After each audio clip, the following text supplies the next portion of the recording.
O exemplo de Sampaio Bruno, que de facto faleceu há 100 anos, como creio que todos sabemos, e que, mais do que qualquer outro dos membros que participaram na revolta de 31 de janeiro, merece de facto a permanência enquanto houver, e espero que sempre haja, celebrações em torno desse momento.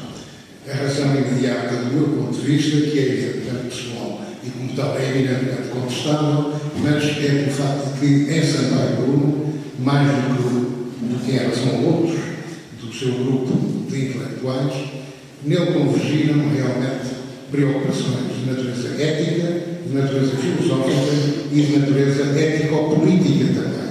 Mas tudo isso aureolado, digamos, por uma dimensão de bondade que nem sempre esteve presente nessa época em alguns dos membros revolucionários, a par, digamos, de uma grande cultura, embora o centro, digamos, da minha comunicação não tenha que ver diretamente com o pensamento filosófico e com o pensamento literário de Sampaio Bruno, porque, como somos justamente da circunstância, me parecia mais adequado ponderar aspectos ético-políticos do contributo de Sampaio.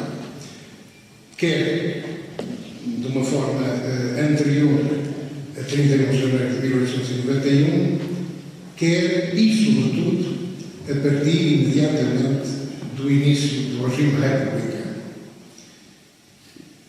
Sampaio Bruno nunca se demitiu de ser um espírito crítico, do meu ponto de vista, nunca deixou de ter lucidez a par de uma enorme coragem. Mas isso, como todos sabemos, e em todos os tempos acontece, paga sempre muito caro. E Sampaio, muito desiludido, poucos anos depois, muito poucos anos depois do início da República, abandonou o Partido Republicano Português em confronto com a área sectária, que era nitidamente presidida por Afonso Costa, e não vale a pena trazer paliativos, porque foi Afonso Costa e alguns dos seus esbirros que, ao fim de um dia, ali na Rua de Sá da Bandeira, fizeram uma espera a José Pereira de Sampaio Bruno, e lhe deram, passo o termo, perdoem-me, uma coça. E ele ficou estendido no chão. Porquê? Porque Sampaio tinha dito coisas muito sérias num célebre Congresso Republicano que teve lugar em 1902 em Coimbra, e isso caiu muito mal nas hostes de Afonso Costa, concretamente. Isto, independentemente de Afonso Costa ter aspectos magníficos, mas é a mesma coisa que se, a propósito da Revolução Francesa, quiséssemos analisar a figura de Robespierre. Também foi magnífico, mas também foi tremendamente, no mínimo, violento e, enfim, com vários aspectos muito negativos para quem, sendo de esquerda, deveria ter sempre as mãos limpas, porque quando se é de esquerda não pode deixar de ser assim. Tem que se ter sempre as mãos limpas. E, realmente, falar de Sampaio Bruno é falar de um homem com uma verticalidade moral e com uma integridade total. Mas, mais uma vez, paga-se realmente caro esse tipo de circunstâncias. Bom, mas antes de Sampaio, de facto, há que, à voo azul, passar os olhos no conjunto de valores e, necessariamente, também de virtudes da chamada ética republicana. Bom, isto de adjetivar as éticas pode ter o seu quê de discutível, mas, na verdade, elas são diferentes. A ética, de resto, do meu ponto de vista, não existe. Ou melhor, é um substantivo plural. O que existem, e sempre assim foi, são éticas. Aliás, ao lado de uma ética republicana, poderia dar-se o caso de falar de uma ética monárquica, que para alguns seria uma falta de ética. Mas reparem, na linguagem vulgar, nós somos capazes de dizer que fulano não tem ética nenhuma porque não tem a nossa ética. E isso é muito bom. Agora, a realidade impõe-se, chamando a atenção, para que há diversos critérios de moralidade, de verdade moral, e como tal, efetivamente, há todo o direito de adjetivar, digamos, a ética. Isto é um bocado semelhante com o que se passa na área da política, com também áreas muito diferentes, mas que são capazes de convergirem em determinados aspectos. Longe de mim pensar que, por exemplo, os partidos democráticos, em geral, não estariam do mesmo lado da barricada se fosse caso de defender a liberdade, independentemente, enfim, de outros aspectos do entendimento concreto e social do exercício mais justo ou menos justo da liberdade. Bom, nas religiões é a mesma história. As religiões são todas iguais e são todas diferentes. Todas são omnívoras, todas desejam conquistar o mundo. E, por outro lado, também têm elementos absolutamente comuns, mas não é o momento de falar das religiões, embora completamente aberto a debater o assunto e até a relação com a política, que é demasiado grande por vezes, como todos também sabemos, mas, enfim, não deixa também de ser considerável a influência enorme que o espírito religioso tem no plano ético.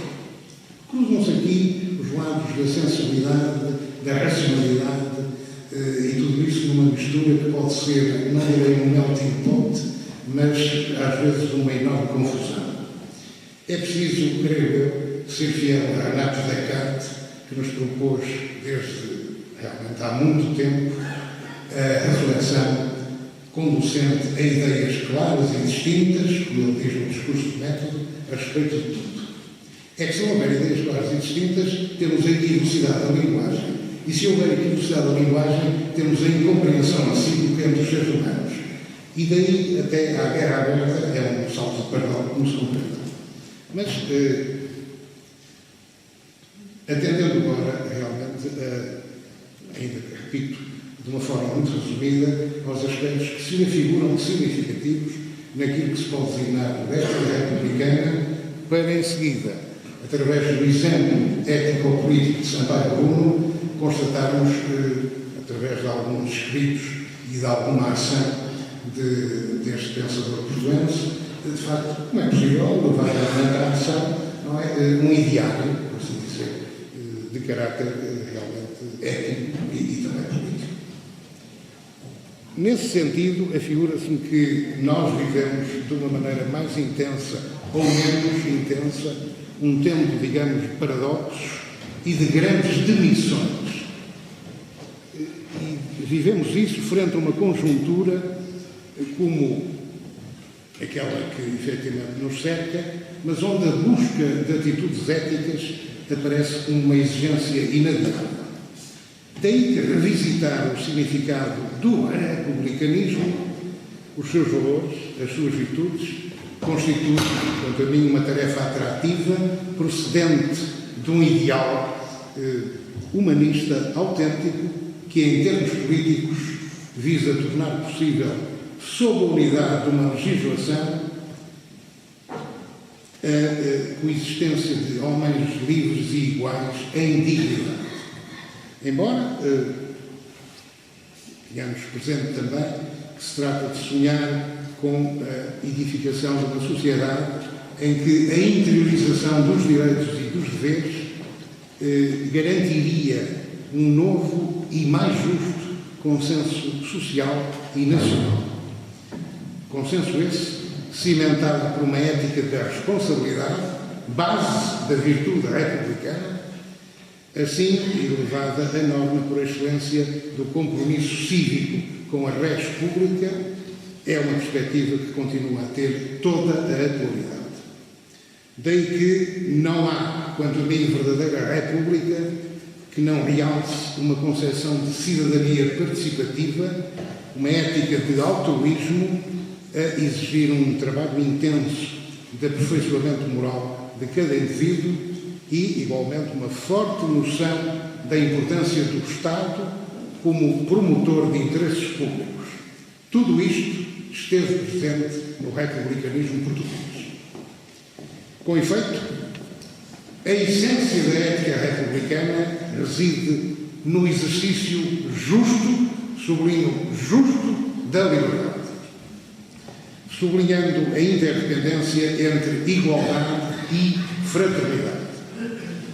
Esta é, poderia dizer-se, a ética mínima do republicanismo, que fomentará uma axiologia social onde avultam as virtudes da honra, da solidariedade, da lealdade, da laicidade e da cidadania, que é, aliás, a própria concretização da liberdade. A par disto tudo, o pluralismo político já se viu. Tudo isto é o eco da proposta do iluminismo, onde o republicanismo português e outros republicanismos, aliás, mergulham nas suas raízes e de onde brotará, no caso português particularmente, um otimismo histórico visando extirpar as causas da agonia, do pessimismo, do decadentismo que caracterizava a mentalidade coletiva portuguesa naquela época, aliás, há séculos orientada pela Igreja, pelo jesuitismo e pela monarquia.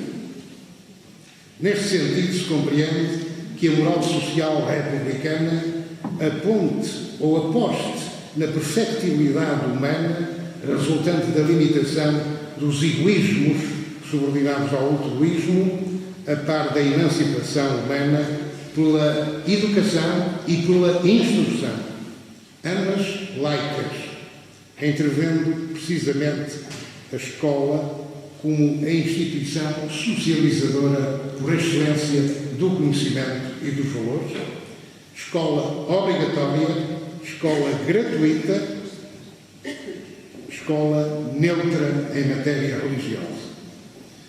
Aliás, escola, dizia o Sampaio no texto, como uma oficina onde se fabrica o cidadão. Portanto, o cidadão capaz de vir a participar no exercício do poder, mediante o sufrágio eleitoral, embora, mediante o sufrágio eleitoral que deveria ser sempre universal, embora, como foi o caso, com a exceção de alguns sujeitos da sociedade, desde logo os analfabetos. Em 1913, os militares, porque para a Constituinte só as praças é que estavam proibidas de votar, curiosamente, mas os teatros superiores podiam, mas em 13, eu diria, em plena ditadura do Partido Republicano, os militares são proibidos de votar. Não sei porquê. São pessoas iguais a todas as outras. Felizmente, isso depois foi ultrapassado. E também as mulheres. Embora, neste caso, as mulheres tinham direito de voto aquelas que não só apresentassem prova de exame de instrução primária, como também apresentassem prova de que eram chefes de família. E foi com estes dois elementos que nas primeiras eleições republicanas houve uma ou duas senhoras que realmente se apresentaram a voto. Aliás, uma delas causou um vivo problema na mesa de voto, porque apanhou desprevenidos os membros da mesa, vendo uma senhora na altura a votar, mas como é que é possível? Enfim, por isso, para ela pôde votar. Mas reparem, não votou como membro, digamos, como sujeito de voto, por excelência. Votou porque esse sujeito de voto era simultaneamente chefe de família e tinha lá a instrução primária. Isto é de um ridículo total. Mas talvez ainda pior seja pensarmos que só foi em 1931, um ano antes do começo efetivo da ditadura de Salazar, foi em 1931 que o voto feminino foi verdadeiramente aceito. E mesmo aí, em 31, com algumas limitações, mas não tantas como na época. A este respeito, tudo isto aponta a gênese de uma pátria nova, regenerada, refundida e criadora de uma sociedade nova, sob o signo da instrução, bem como de um sentimento, digamos, de revolta contra as diversas formas de servidão em nome da liberdade. Por consequência, pode dizer-se que a ideia da República, na qual se condensa o princípio racional da vida em sociedade, é o fundamento do Estado de Direito. O resto que pertence à história é pura e simplesmente assunto de técnica jurídica e de arte política. Repare-se que o caráter democrático da República quer exprimir a unidade e a coesão, isto é, a soberania do povo, é o seu princípio e a felicidade do povo é a sua finalidade. A República é uma democracia ética. Quis ser uma democracia ética, não apenas uma democracia técnica. Aliás,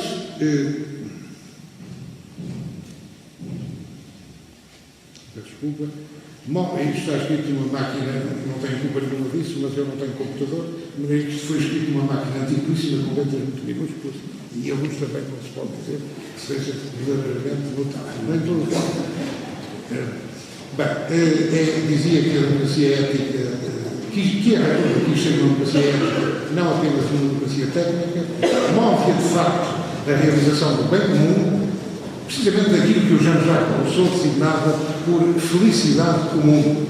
E por isso sempre exigirá o pleno reconhecimento dos direitos sociais. Nesta ordem de ideias, os valores republicanos aparecem associados à noção de prevalência do interesse público sobre os interesses particulares, no âmbito de uma ética social, mas também ligados à noção de honradez e de austeridade anti-ostentatória que quase sempre existe quando se coloca o interesse público acima do privado. Isto é uma ideia que só ganha sentido quando o indivíduo se liberta dos seus particularismos em nome dos princípios universais do direito e da razão e se apresenta livremente como membro de uma comunidade, assumindo, portanto, a dimensão comunitária como constitutiva da própria identidade pessoal. Razão pela qual o valor da liberdade se articula com os valores da ordem e da autoridade. O valor da igualdade se articula com os valores da justiça e da solidariedade. E o valor da fraternidade se articula com os valores do patriotismo e do universalismo. Tudo isto convergentes num conceito de cidadania, que, aliás, é a expressão prática dos valores republicanos. Nesta linha de pensamento se compreenderá que a ideia republicana rejeita tanto a primazia do indivíduo, muito cara ao liberalismo, como também rejeita a primazia de classe, tão cara ao socialismo. E rejeita tudo isto em nome de um comunitarismo enraizado na concepção de homem e cidadão que pré-existe às famosas declarações de direitos humanos, afirma a declaração da Revolução Americana de 1776, que precede a Revolução Francesa de 1789, como sabemos. E é a este propósito que se me afigura como admissível que a ideia republicana apareça como uma síntese equilibrada entre o melhor do legado liberal e o melhor do legado socialista. É talvez a verdadeira terceira via, como nós devemos dizer. Afinal, se a República é o regime que garante ao máximo os direitos de todos os indivíduos, são os próprios valores democráticos, liberais, neste caso, que são levados até às últimas consequências, a requererem a intervenção do Estado na redistribuição da riqueza produzida, a fim de garantir a igualdade de oportunidades e a justiça social, coisas tão caras ao ideário socialista. Pensamos ter deixado claro o sentido global da ética republicana e dos seus valores, que marcou decisivamente a intervenção cultural e política, de resto, singular apelo a uma infatigável integridade moral, onde a coragem e a bondade, com a revolta permanente, deram seguramente razão a um combate em prol da paixão pela justiça e pela liberdade, como foi a de Sampaio Bruno, acerca de quem me passo a tradução. Mas, no entanto, nunca é fácil traçar de qualquer pessoa um esquema rigorosamente compreensivo das intenções cumpridas e não cumpridas durante a sua existência. E quando o homem é uma personalidade de talento como Sampaio Bruno, torna-se perfeitamente evidente aquela dificuldade. Não me atrevo, portanto, a apresentar a evolução do seu pensamento filosófico, literário e mesmo a sua ação, mas tão somente a tentar uma aproximação ao que constituiu o seu mais significativo pensar ético-político. Sampaio Bruno é um nome conhecido do homem da rua. A sua faceta de ativista republicano tornou-o, mais ou menos de todos, familiar, embora não tanto do seu pensamento, exposto quase sempre em estilo muito denso, onde de resto nem sempre encontramos a clareza e a ordenação das ideias que, quanto a mim, o intelectual, deve ser obediente, mormente no caso de se assumir como um publicista preocupado em contribuir para uma reforma da mentalidade. Não obstante, trata-se de uma reflexão que ainda nos diz alguma coisa. E, neste sentido, creio que o poderemos considerar nosso contemporâneo, sobretudo se aceitarmos aquele pensamento de Charles Péguy, ao referir, dizia Péguy, nada há tão atual como Homero, nada há tão antigo como o jornal desta manhã. José Pereira de Sampaio Bruno nasceu e faleceu na cidade do Porto em mês de novembro. Nasceu em novembro de 1857, faleceu em novembro de 1915. E foi aqui, no Porto, onde aderiu em 1878 ao Centro Eleitoral Republicano Democrático do Porto. Era a designação da instituição. Contribuiu para a transformação do movimento republicano clubista portuense em organização regional do Partido Republicano Português. Formado, de resto, este partido, a partir do Congresso Nacional Republicano, em junho de 1883. Se reuniu em Lisboa, aliás, nas salas do Clube Henriques Nogueira, outro das figuras celebradas por estes republicanos.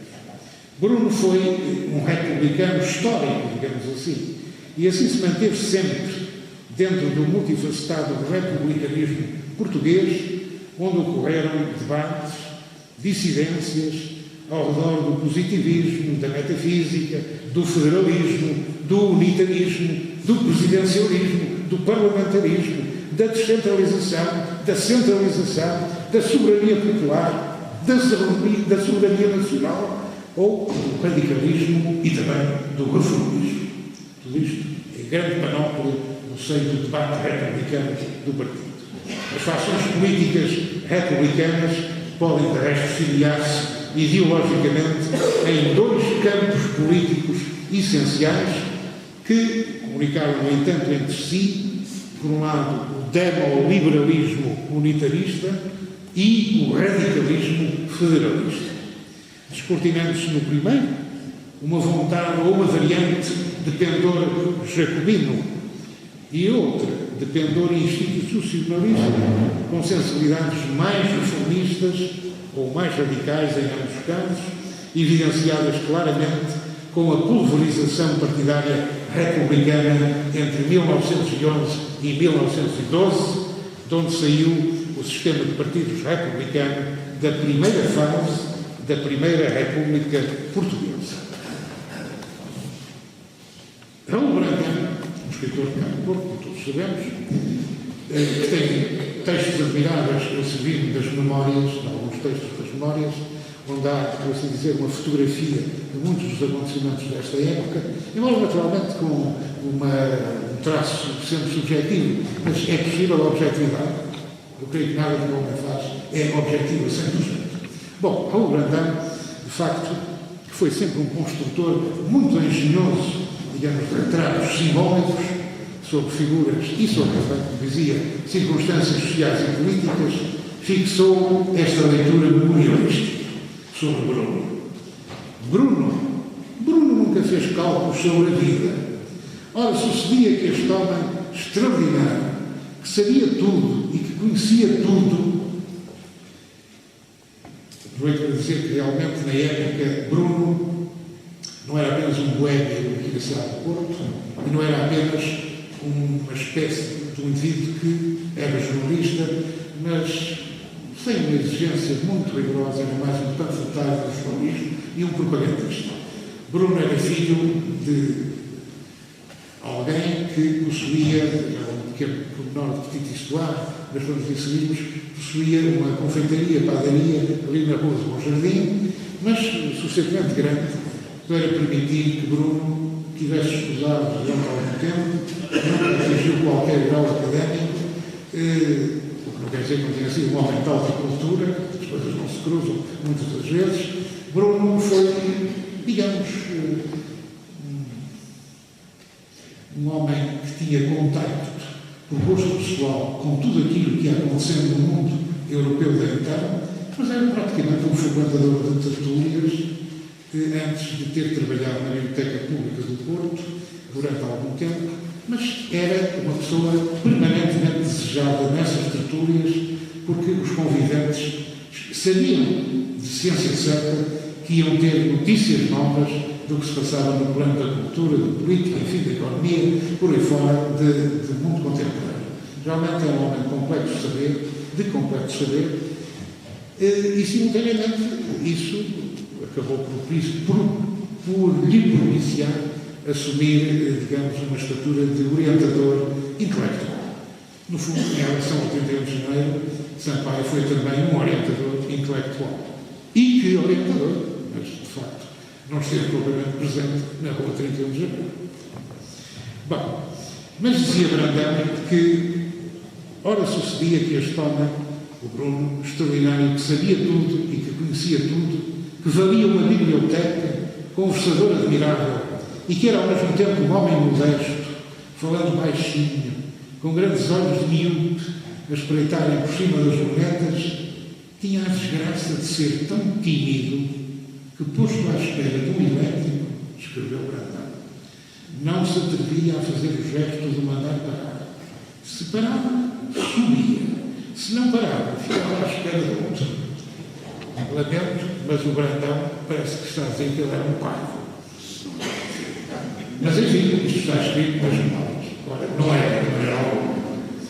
O certo é que desde a adesão ao republicanismo, em 1878, até à definitiva retirada política em finais de maio de 1911, pré-anunciado de resto no dia 17 de fevereiro anterior, o ilustre republicano portuense teve quase sempre a política como vocação e atuou durante o regime monárquico guiado dominantemente por uma espécie de ética de convicção nos termos e nos primórdios do regime republicano. Atuou movido por uma ética da responsabilidade. Utilizo aqui os termos utilizados pelo pensador alemão Max Weber, sociólogo, filósofo, enfim, como queiram, mas não quer isto dizer que a ética da convicção seja igual à falta da responsabilidade, ou a ética da responsabilidade à falta de convicções. Não é nada disso um dos outros. Mas, afirma Max Weber, trata-se de ponderar as consequências previsíveis da ação e esta ponderação das consequências é que faz a distância entre estes dois tipos de ética. O Dr. António Teixeira, que foi meu ilustre aluno, lembrar-se-á que quando eu falava de Weber, apontava como exemplo absolutamente nítido de uma ética de convicção Adolfo Hitler. As éticas podem ser adjetivadas, como disse o início. E o nazismo também é uma ética. Não é a minha ética. Tem valores, teve normas, teve princípios, teve uma concepção do mundo e da vida. Provavelmente ao contrário do que muitos pensam. Mas isso existiu também. Portanto, é neste quadro que, realmente, o exemplo de Hitler acho que é perfeitamente óbvio de um sujeito cheio de convicções. Mas sem sentir responsabilidade nenhuma. Convenhamos. Também era isso que normalmente utilizava. Agora, é possível que um cidadão atento as convicções se interrelacionem com o sentido da responsabilidade. E é exatamente isso que, em princípio, poderá constituir a base de uma boa cidadania. Para os tempos corretos, aliás. Porque é, obviamente, preciso ter convicções, é também necessário pensar as consequências práticas de levar à prática as convicções que a pessoa realmente assume.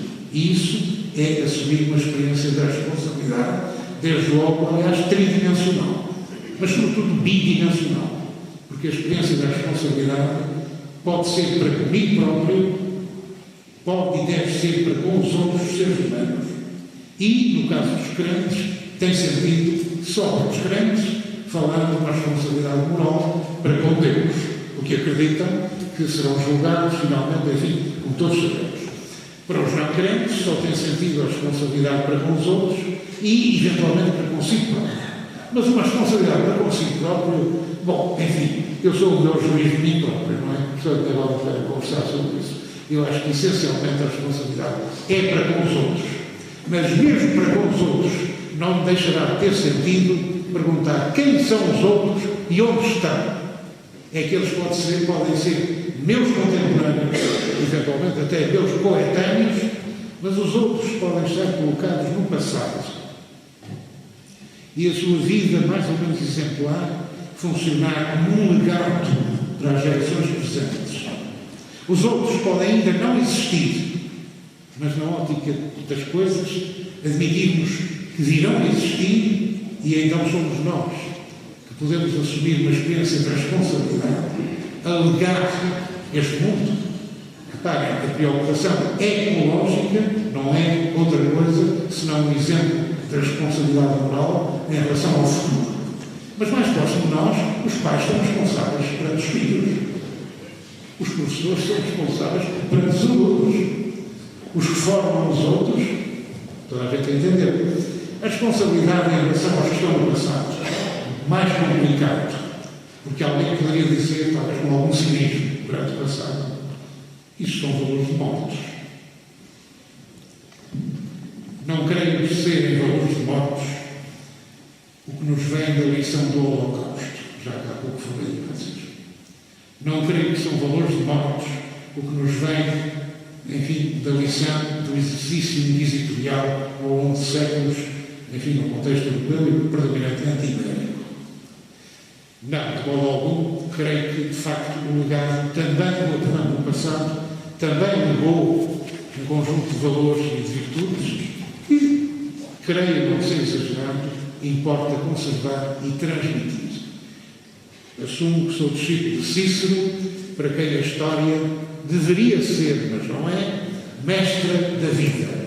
E é, todos sabem, um dos pensamentos centrais do maior pensador romano, eu quase diria do único pensador romano, se não estivesse a lembrar de Séneca, não é? Talvez um outro. Roma não tem ninguém de valor ao nível do pensamento filosófico para lá de Cícero e de Séneca. Roma importou a Grécia. Agora, Roma é magistral no domínio do direito. Claro que tinha um império enorme que era preciso administrar e gerir juridicamente. Era o grande desafio.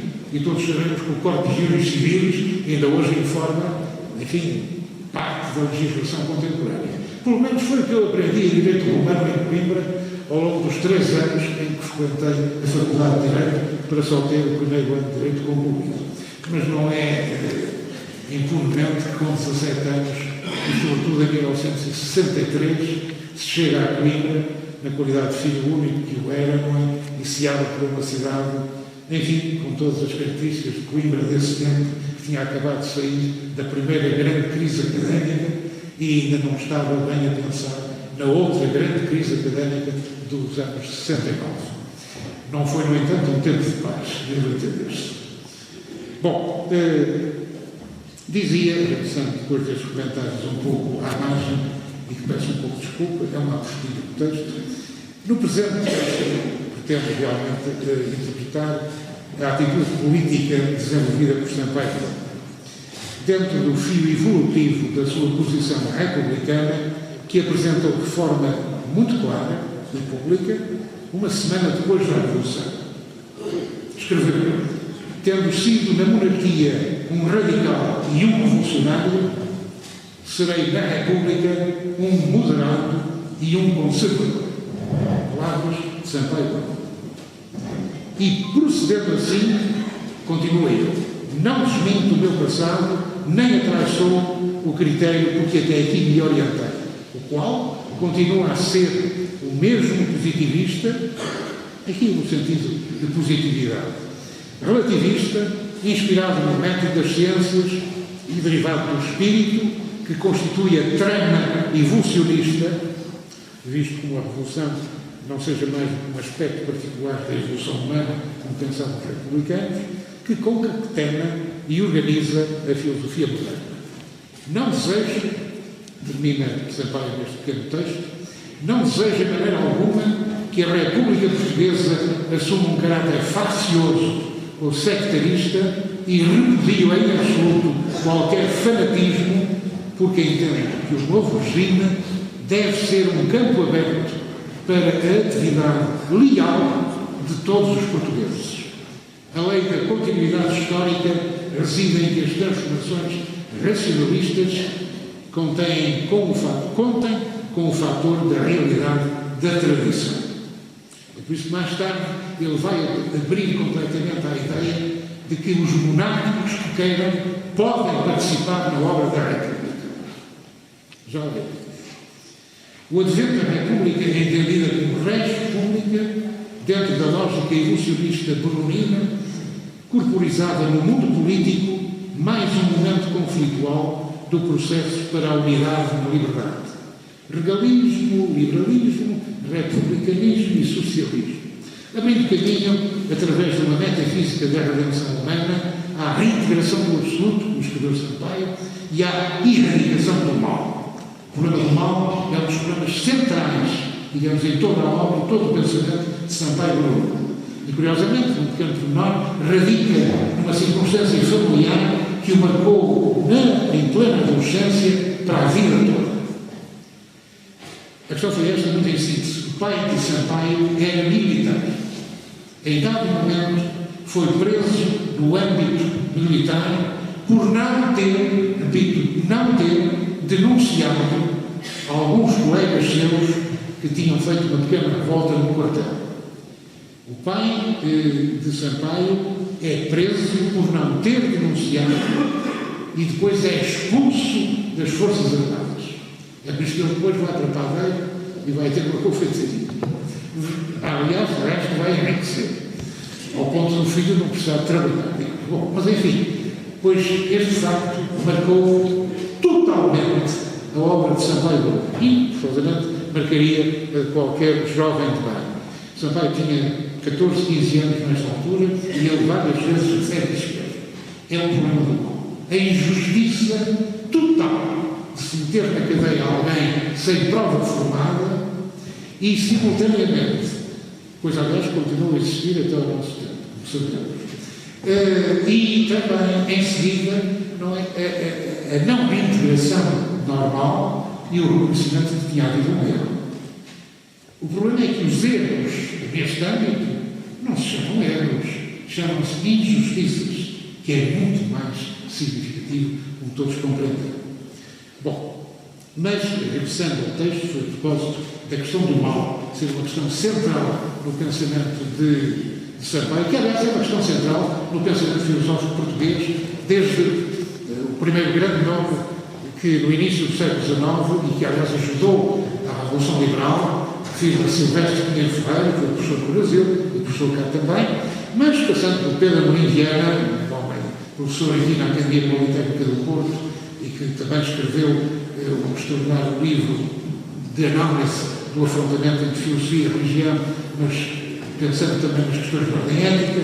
Esse volume está hoje publicado, esteve a ser publicado, mas durante algum tempo está abandonado. A imprensa nacional, aqui há uns anos, publicou. Eu refiro ao volume que se chama A Defesa do Racionalismo ou a Análise da Fé, um poderosíssimo livro, aliás, escrito por um homem que era da engenharia. Não era logo um homem do setor das humanidades, por assim dizer. E, no entanto, são 400 e tal páginas, não é? Notabilíssimas. Mas Pedro Amorim Viana está situado no primeiro quartel do século XIX. Bom, não vale a pena falar em António, realmente uma figura absolutamente fundamental, em que ao longo dos seus poemas, sobretudo, mas também na prosa sociopolítica, Antero se debruça sobre o problema do mal. E não apenas em termos metafísicos, aí mais nos poemas. Não, o mal social, o mal político, nas prosas sociopolíticas, em muito boa hora, todas reunidas num único volume, também publicado na Imprensa Nacional, e que foi organizado pelo saudoso professor Joel Serrano, que aliás poderíamos ter tido aqui na Faculdade de Letras do Porto, para onde ele concorreu em 1961, aliás, a par de Santana Dionísio, um pensador português, e também do historiador Joaquim Barradas de Carvalho. E também João Bernardo da Costa. Nomes certamente todos conhecem. Toda esta gente foi banida pela comissão instaladora da Faculdade de Letras do Porto, que era presidida por uma figura conhecida daqui do Porto, de resto foi Presidente da Câmara, foi o Dom Civil, creio eu, o professor Luís de Pina, catedrático de Medicina, mas nessa comissão também estava Vitorino Nemésio, um homem que vinha da maçonaria e de um certo liberalismo, entre outros. Mas, enfim, não estou aqui a fazer o processo, digamos, dessa comissão, que liminarmente riscou o nome de Joel Serrano, de João Bernardo da Costa e de Joaquim Barradas de Carvalho. A Faculdade de Letras do Porto começou a empobrecer nessa altura. Não obstante, haver motivos para realçar outras figuras que realmente vieram a constituir professores a partir de 62, quando, na segunda fase, a Faculdade de Letras do Porto reinicia a sua atividade didática e pedagógica. Eu próprio beneficiei disso, felizmente, encontrei não estes, nunca foram professores, mas os que realmente lá estiveram depois. Mas, deixando também esse pormenor, peço alguma desculpa desse memorialismo, mas deve ser o contacto com o memorialismo também bruninho, que me leva para isso. Estava dizendo que, essencialmente, propagava um ideal de evolução humana e da libertação moral, onde a liberdade exigia a responsabilidade pessoal, sendo a evolução política republicana um instrumento necessário e imprescindível à aprendizagem generalizada do sentimento democrático. Claro, pautando pelo lema da liberdade, igualdade e fraternidade, a tal ética mínima do republicanismo, como lhe chama. E que era, segundo eu, Sampaio, o desdobramento analítico de uma mesma e única síntese suprema, a justiça, escreve Sampaio. Escreveu no Jornal Português A Voz Pública em maio de 1991. Perdão, 1901. Antes fosse 1991. Se dizia que seria ainda bom. O triunfo da República não seria para Bruno nem um idílio, nem um juízo final, mas sim uma suprema tentativa de salvação da profunda crise nacional envolvendo toda a nação. Daí dever ser uma república nacional, não uma república de sectários. Para a regeneração dos seus costumes políticos, reintegrando Portugal, como ele escreve, na coparticipação do espírito da civilização europeia, do qual estamos afastados, desde que, escreve Bruno, as fogueiras inquisitoriais crepitantes se opuseram ao espírito de livre discussão que circulava no século XVI. Isto esse aqui, no Manifesto dos Imigrantes da Revolução de 31 de janeiro, que, em muito boa hora, foi editado pela Câmara Municipal do Porto em 1991, prefaciado pelo meu grande amigo José Augusto Seabra, provavelmente recordado por muitos dos presentes e um apaixonado também por um legado, digamos, de Sampaio Bruno, e que aqui realmente tem esse texto magnífico que foi redigido em abril de 1891, 92, perdão, em Espanha, em Madrid, justamente por José Pereira Sampaio Bruno, mas que teve a assinatura de mais 40 participantes nessa revolução, cujos nomes subscrevem o documento como aqui tem, ao lado de uma outra figura absolutamente incontornável neste processo, que foi Alves da Feira. Bom, é aqui que ele descreveu realmente o que acabei de anunciar. Em 1910, o Partido Republicano Português era verdadeiramente um partido frente, como classificou o historiador Fernando Piteira Santos, conformando um discurso republicano de diversas matizes e distribuindo o poder interno numa precária unidade, mais por um processo tático do que por um princípio de doutrina. Reunia várias gerações com múltiplas carreiras, distintas correntes políticas e sensibilidades culturais e filosóficas e notabilidades em forte concorrência pela liderança republicana. Foi regulado por Manuel Brito Camacho, precisamente que veio fundar o terceiro daqueles três partidos que brotaram da unidade do Partido Republicano Português. Brito Camacho, em 1932, 2 anos antes da sua morte, com um valor assinalável, não obstante ter pertencido a um dos partidos políticos fundadores da Primeira República, escreveu: havia republicanos federalistas e unitários, parlamentaristas e presidencialistas, conservadores e liberais, descentralizadores na ordem administrativa e centralizadores até à tutela do município. Com respeito às relações do Estado com a Igreja, havia os partidários do regime concordatário, mantendo a Igreja, se não sob tutela, no menos sob a imediata e direta fiscalização do Estado. E havia os que reclamavam um regime de separação, como veio decretá-lo mais tarde a França, sem renunciar à supremacia do poder civil. Moderada e conservadora será a posição política de Sampaio Bruno nos primórdios da Primeira República Portuguesa, o que já estava anunciado no referido Manifesto dos Imigrantes, através da ideia de construir, após o triunfo revolucionário, escreve, campo fresco e aberto a todas as atividades e a todas as dedicações.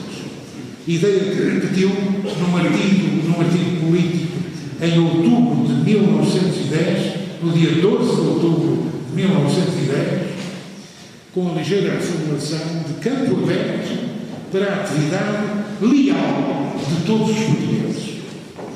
Os tópicos da tolerância cívica e da tradição nacional constituíram referentes no seu último combate moral e político entre outubro de 1910 e maio de 1911.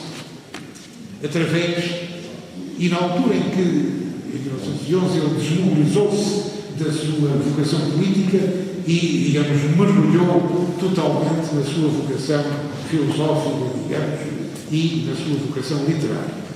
Abandonou realmente a política e abandonou-a em João, como ele escreveu.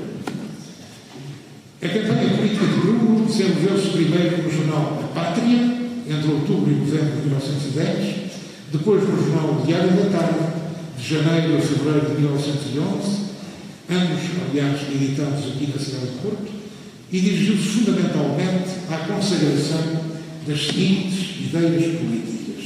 4 grandes linhas. Primeiro, construir uma república democrática nacional. Em segundo lugar, articular a Revolução Republicana com a tradição nacional. O amigo já anunciava, falava muito da tradição e da revolução. Talvez se lembrem alguns dos que conviveram, provavelmente inspirados nesta ideia também. Articular realmente a Revolução Republicana com a tradição nacional, onde, aliás, se inseriu um debate com o seu quê de curioso, e já o irei, sobre a bandeira nacional. 3. Defender um período revolucionário muito curto, seguido de eleições constituintes e num governo constitucional. E, por último, extinguir, estou a dizer bem, extinguir o Partido Republicano Português, dando origem a um Partido Republicano Conservador e um Partido Republicano Radical, assegurando também a existência de diversas opiniões políticas, incluindo a monárquica. Isto está tudo escrito nos artigos a que fiz justamente referência antes, e artigos escritos em 1910 e 1911. nos tais jornais A Pátria e no Diário de Tarde, ambos daqui de Sá.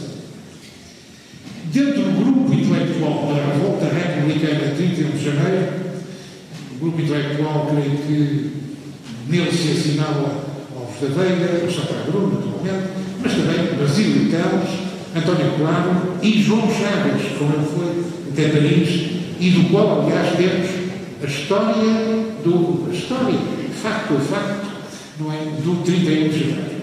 João Chaves escreveu esse volume, juntamente com um tenente que tinha também participado, creio que o seu nome, Tenente Coelho, mas não mais. Os militares eram sempre só designados pelo último nome. O Alfés Malheiro, o Tenente Coelho, não sei o quê. Bom, enfim.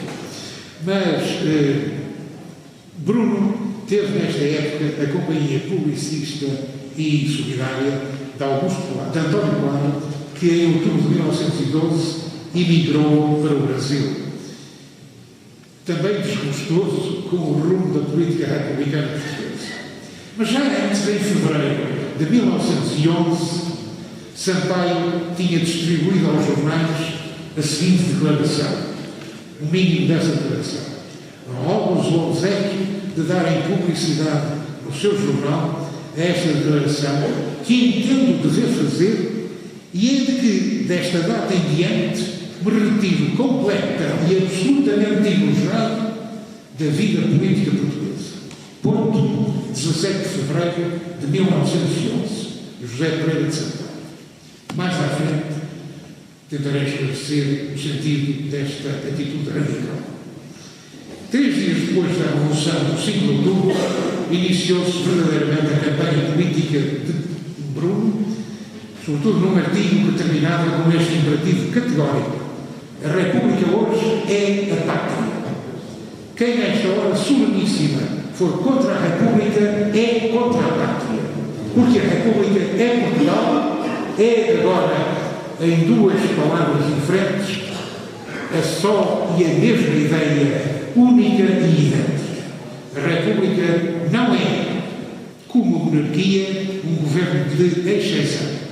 A República é a causa pública, é o bem comum, a causa e o bem de todos os portugueses. Termina Sampaio. Em suma, a República devia ser virtuosa e nacional, com um regresso rápido à normalidade constitucional.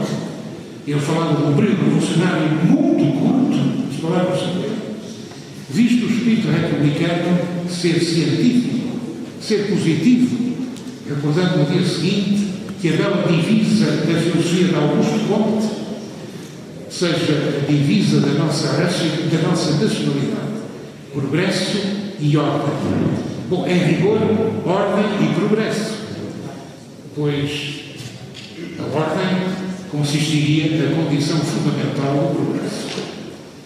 A exclusão de qualquer caráter faccioso ou fanático por parte dos republicanos elevaria a dimensão da consciência moral da República no processo da sua consolidação, não distinguindo os republicanos históricos face aos republicanos de hoje. Continuava ele a escrever. Caso contrário, ressoaria a divisão entre cristãos velhos e cristãos novos, e não favorecendo os republicanos perante os monárquicos que aceitassem trabalhar sob o novo regime político. Repúdio do jacobinismo, que ele classificava uma espécie de inquisição republicana, vamos falar de Sampaio, e nacionalização da República eram para Bruno condições necessárias da estabilidade política e social, do reconhecimento internacional e do alargamento da adesão pública ao campo republicano, olhando à direita para não ser surpreendido pelo restauracionismo monárquico e à esquerda para não se perderem as classes médias. Compreende-se assim que para uma confraternização patriótica se exigisse a liberdade na legalidade e o progresso na ordem, a partir de um lugar político republicano, moderado, expresso no seu grito cívico: a paz, a paz. Um dos riscos graves da falta de manutenção da ordem seria o desenvolvimento de uma guerra civil nacional provocada provocando, aliás, uma possível intervenção estrangeira, e neste momento ele pensava no perigo espanhol, que poderia pôr em causa o domínio colonial português. 2 anos antes, em 1909, no seu livro A Ditadura, Sampaio terminava já, claro que se referia à ditadura de João Franco, iniciada em 1907, e que também ditadura, muito diferente de outras que vieram depois, porque não funcionava o Parlamento. E o governo assumia sozinho o protagonismo da fábrica das leis, digamos. Não é? Era sobretudo isso, mas também havia uma polícia política e muito intensa, como também sabemos.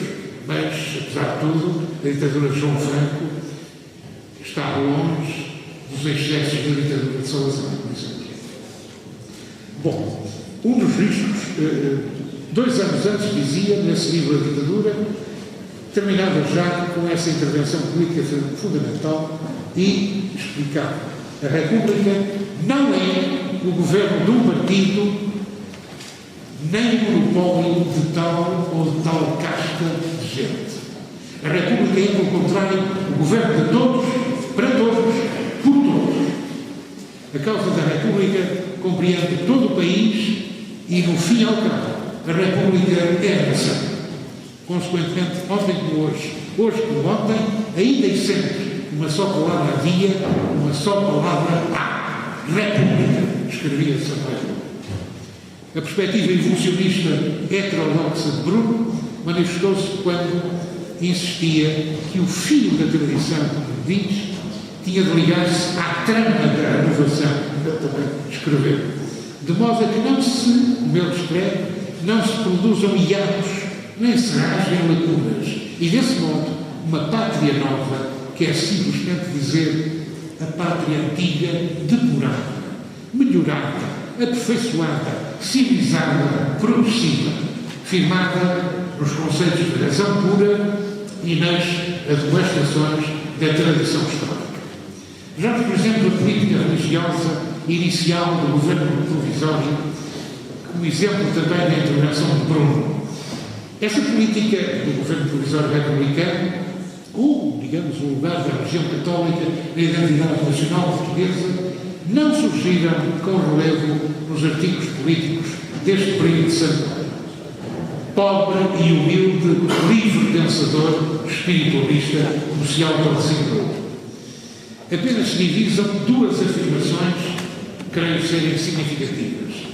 A primeira sobre a monarquia, que ele considerava um regime beato, fanático, supersticioso e nas mãos dominantes do jesuitismo prevalecente.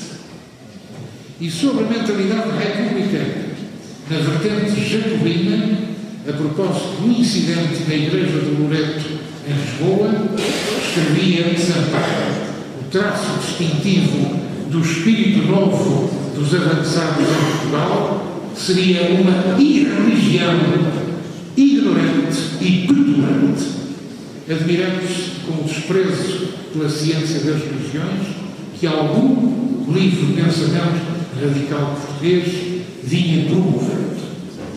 Porém, Bruno, no artigo político de janeiro de 1911, parecia remeter as religiões unicamente no campo da ciência, reconhecendo, não obstante, a importância histórica do catolicismo e o lugar da dimensão religiosa enquanto elemento propulsor da emancipação do espírito. O debate em torno, por exemplo, das cores da nova bandeira portuguesa, que há pouco tinha referido, foi de resto lugar essencial para Sampaio refletir sobre a relação entre tradição e revolução. E por isso o enquadro nesta memória de Sampaio. É que 10 dias depois da Revolução de 5 de outubro, afirmou que a bandeira vermelha e verde era a bandeira da Revolução. Rompia com a tradição nacional, correspondente ao período revolucionário e à memória republicana. No entanto, a bandeira da nação, renovadora da tradição nacional, tinha que continuar a ser de cor azul e branco, substituindo a coroa monárquica por uma estrela de ouro republicana. Razão basilar, escreve Sampaio, A bandeira azul e branca, com o seu escudo e disposição, é a única que o povo da África, ele escrevia mesmo, o preto da África, conhece como representativa da soberania de Portugal. É o símbolo de Portugal para o indígena das nossas colónias. É a única que ele conhece. Fazê-la desaparecer implica comprometer a nossa soberania colonial. A proposta final de Bruno sobre a bandeira nacional foi de resto divulgada no Senado em 1912. Bandeira bicolor, azul e branco, bipartida do escudo nacional, encimado pela tal estrela de ouro e envolvido lateralmente por duas palmas ou dois ramos de palma entrelaçados. Um dos argumentos contra o cromatismo azul e branco era a evocação da origem, da sua origem na bandeira da Carta Constitucional, outorgada e que foi hasteada pela primeira vez num barco fundeado em Angra do Heroísmo, em outubro de 1830, pelas forças liberais de Dom Pedro. A bandeira tinha um fundo bipartido de azul e branco, no centro do escudo nacional, sem a esfera armilar, que era um antigo emblema de Dom Miguel I, e que constava da bandeira de Dom João VI, e que figurava nas armas do Brasil desde 1816 para simbolizar o Reino Unido de Portugal, do Brasil e dos Algarves. Sampaio Bruno rebateu o argumento, lembrando que as cores nacionais empregas na bandeira que se atribuiu a Dom Afonso Henriques, talvez eu nunca tinha tido nenhuma bandeira, foram o branco com a cruz azul, que será desta substituída no reinado de Dom Sancho II, o que também não é certo, por uma bandeira branca com 5 escudos azuis dispostos em cruz. Bruno recordou também que as Cortes Gerais Extraordinárias e Constituintes, em agosto de 1821, tinham decretado que haveria um laço nacional composto das cores azul e branca, vindo a ser confirmado no decreto da Agência Liberal de Angra do Heroísmo em outubro de 1830. Quanto ao pensamento político republicano, Bruno estava então nos antípodas da perspectiva ditatorial revolucionária de Basílio Teles, outro dos seus grandes amigos, como somos, que aliás propagandeava uma republicanização radical do Estado e da nação, opondo-se, por exemplo, à proibição de colaboração administrativa e de representação exterior do Estado por parte de monárquicos patriotas, ou à punição com a pena de morte sumária para quem roubasse ou matasse, que Basílio Teles defendia, compartilhando, no entanto, outras medidas políticas, entre as quais o imprescindível sufrágio universal, que, aliás, universal, foi repudiado pelo decreto de 1911. Para Bruno, a ditadura republicana do governo provisório devia ser muito curta, legislando o essencial a ser reavaliado profundamente na Assembleia Nacional Constituinte e com a preocupação central de preparar as eleições constituintes e a normalização democrática, dado que só com a Constituição, para Bruno, é que a República estava legitimamente consagrada.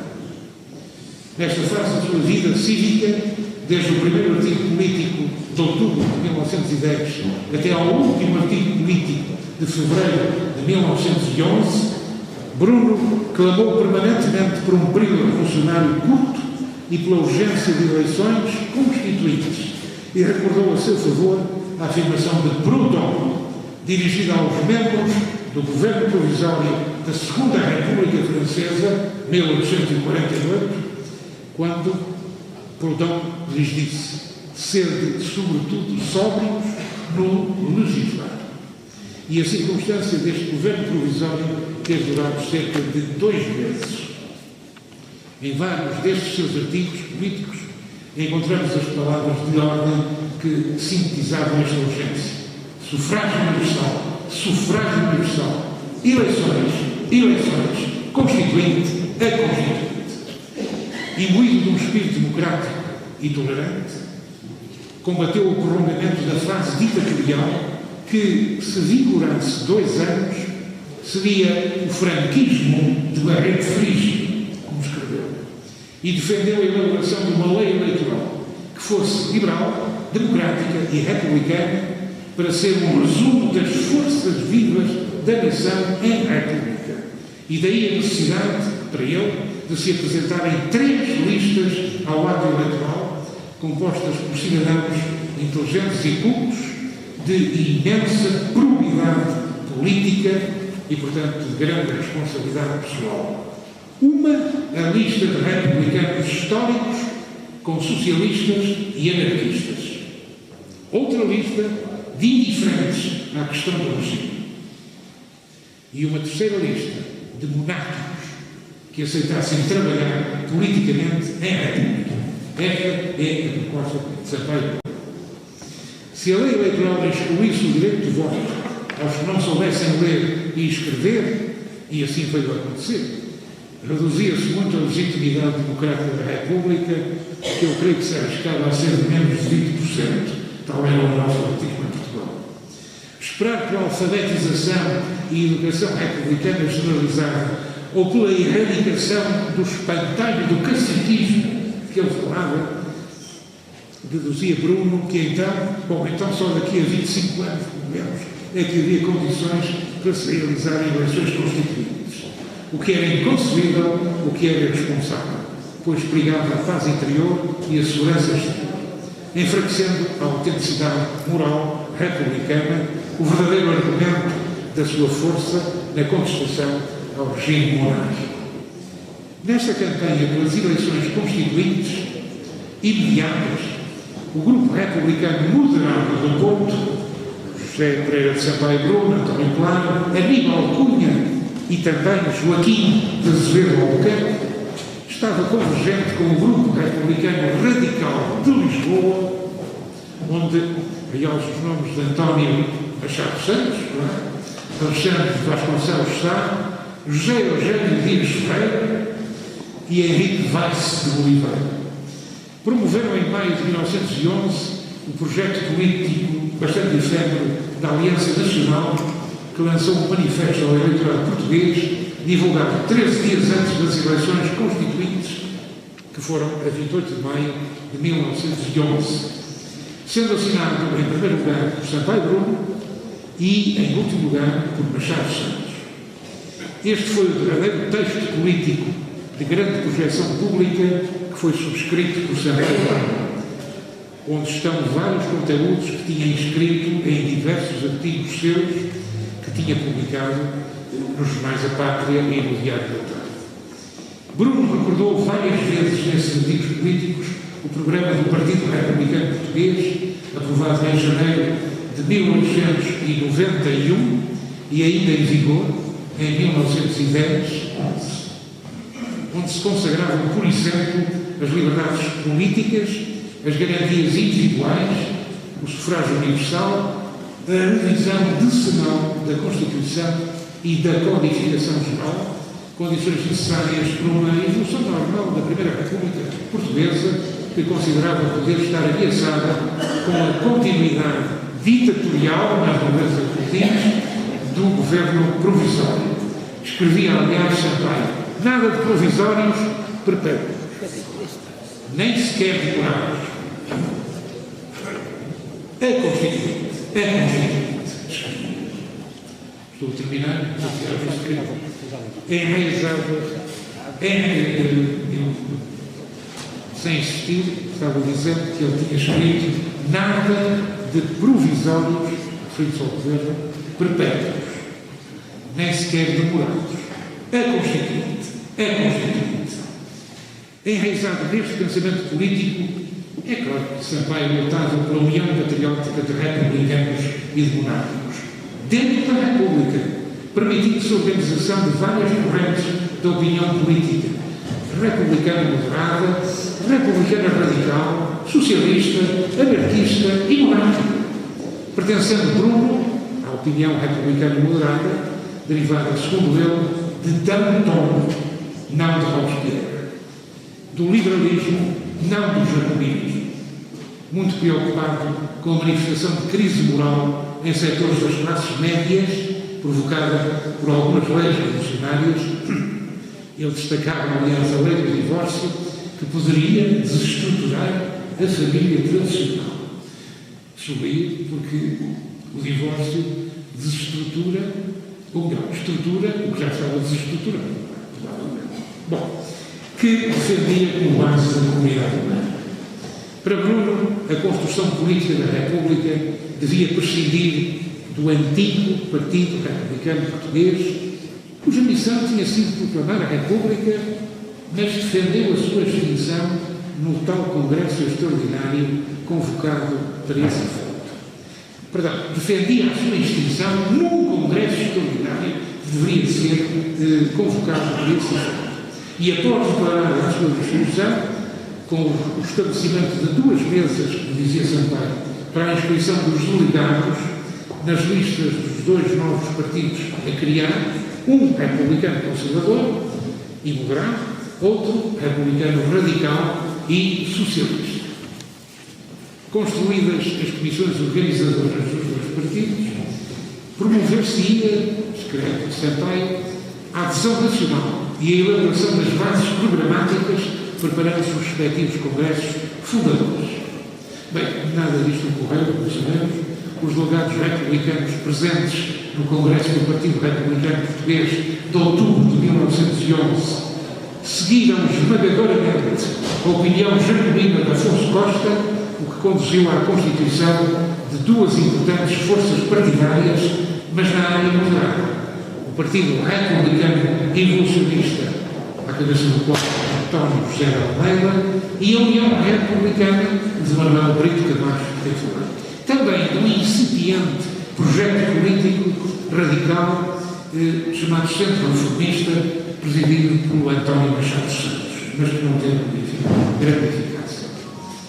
João Pereira Sampaio, após forte condicionamento exercido sobre si e sobre o jornal Diário da Tarde, foi chamado a depor no interrogatório feito pelo governador civil de Porto, Paulo Falcão, na sede do Governo Civil, em fevereiro de 1911. Tendo sido isto a causa imediata, para isto, a causa imediata foi a declaração publicada no Diário da Tarde de fevereiro de 12. Nesse escrito, Sampaio Bruno mostrava indignação pelos deploráveis acontecimentos ocorridos na cidade do Porto na noite anterior, denunciava ameaças recebidas de assalto às instalações do jornal, Diário da Tarde, e chamava a atenção pública para a situação intolerável na cidade, o que era uma crítica evidente à falta de capacidade das autoridades policiais para manterem a ordem pública.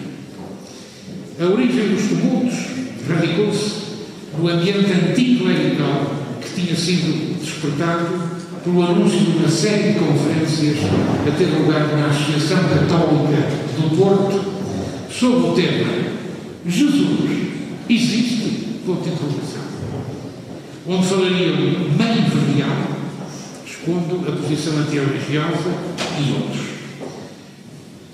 O orador, neste caso meio verdial, chegou acompanhado de um grupo que encheu rapidamente todo o salão, ficando de fora apoiantes, visto terem sido fechadas as portas, para se iniciar a sessão em razoáveis condições acústicas.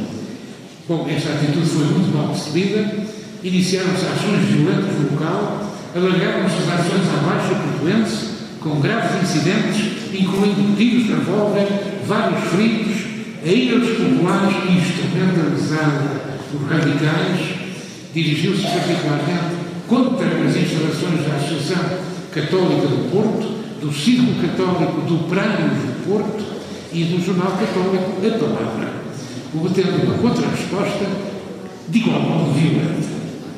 Paulo Falcão, como governador civil, não comunicou o auto de interrogatório ao juiz da investigação criminal. E ele escreveu pelo respeito que devia à memória dos vencidos do 31 de janeiro.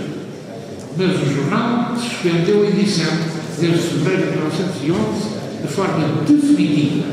E nesse dia, como já se escreveu, Bruno enviou a todos os jornais, ou pelo menos a vários jornais, outra declaração onde dizia retirar-se da vida política completa e absolutamente enojado.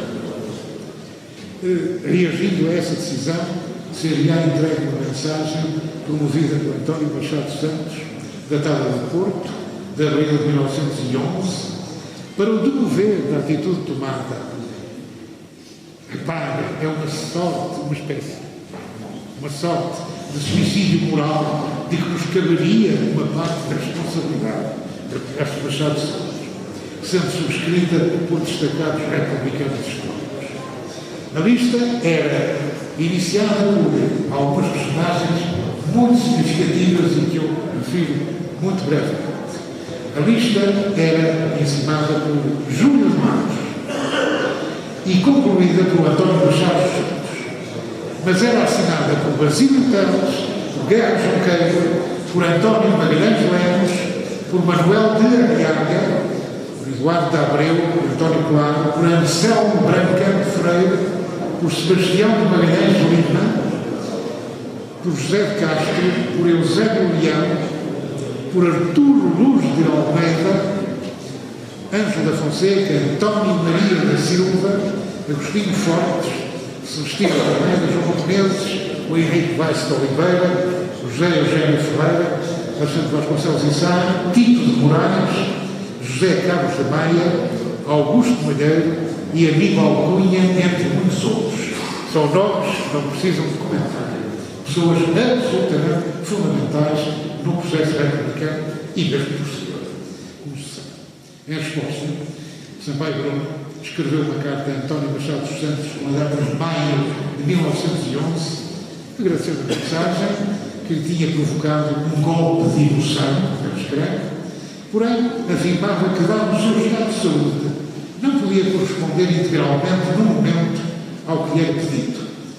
Retomar sem perda de tempo um lugar proeminente de jornalista e de pensador, consignando, no entanto, a solidariedade com todos os subscritores nas, escrevia ele, iniciativas que hajam de intentar, tendentes todas à consolidação da República e à felicidade da pátria. Comentou Machado Santos. Parece-nos que não foi inutilmente que há poucos dias visitamos a cidade do Porto. Assim se explica o aparecimento da sua assinatura, em primeiro lugar, no Manifesto da Aliança Nacional, divulgado em 15 de maio de 1911, e a aceitação para presidir ao Comitê do Norte dessa Aliança Nacional, noticiada também em maio de 1911. Contudo, o debate polarizado na Assembleia Nacional Constituinte sobre os vários projetos constitucionais e o desenvolvimento da vida política partidária inviabilizaria este projeto político embrionário, recolocando muitos entusiastas iniciais da Aliança Nacional nas várias propostas partidárias que se organizaram entre outubro de 11 e fevereiro de 12. No seu depoimento memorialístico, mais uma vez o escritor Raul Brandão escreveu deste modo sobre os últimos anos da vida de Sampaio. Só se detinha um momento a olhar a gente por cima das tormentas e tinha pena de não poder, como antigamente, correr as ruas do Porto até de madrugada com os seus amigos, nem ao café.